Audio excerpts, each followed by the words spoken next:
Hello, welcome to Todd Miller TV. I want to talk about escalation clauses again, and I just did a video on this, but there is a strategy that if you were going to accept one as a seller, I would recommend looking into, possibly, and this is why. So the idea with an escalation clause is someone comes in when you have multiple offers, and you have an offer for 180, you have an offer for 183, you have an offer for 185, right? And then a guy walks in and says, I'll go up to 195, but I only want to beat the best offer by $1,000. It's called an escalation clause, okay? So he only wants to beat it by $1,000, and the problem with this is that it exposes your best offer. And in theory, in game theory, if you just said, hey, bid as much as you want, he would maybe go to 190 or 195 and you would get more money. The seller would. The problem is there's no upside for the seller. None. There's zero upside for the seller. And if you argue, yeah, but he could beat this offer by whatever, ultimately it's not good for the seller. I'll do a whole other video on that. But there is a way to do it. And this is how I would do it if somebody did this to me. I would say, fine, I will consider your offer, but this is what you got to give me, okay?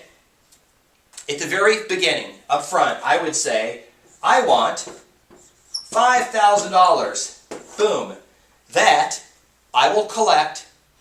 It'll go into escrow with a document signed saying if your offer is accepted, it's immediately released to the seller.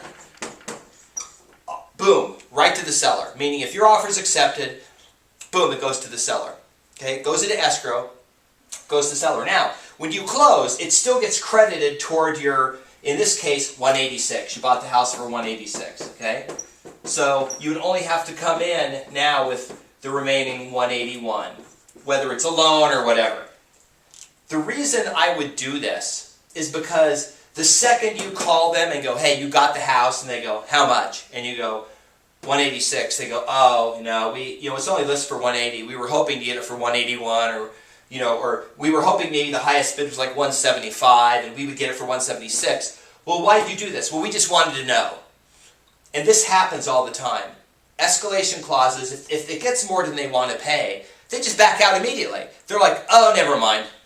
And you can't do anything because as soon as you call them and go, this is the amount, they go, well, we're not going to open escrow. No, forget that. And you have no recourse. You really don't. They can always say, well, due diligence. We don't like the neighborhood. We can walk away. They can always walk from the deal.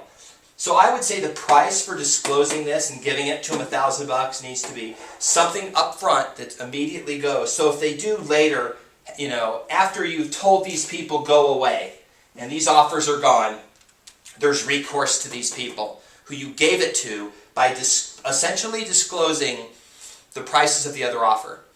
Okay? Because in game theory, they may have gone to 195, and you may have, instead of the seller making this piddly 186, you may have made 185. Banks won't entertain this. Most people won't entertain it. I still see these every once in a while, but this is how I would do it. It's sort of like an option. There's a cost up front. If your offer is accepted, the money goes right back to you. But if I say, hey, you got it, that $5,000 is released, and then if you cancel a week later, for whatever reason, change your mind, whatever, too bad, seller keeps the $5,000.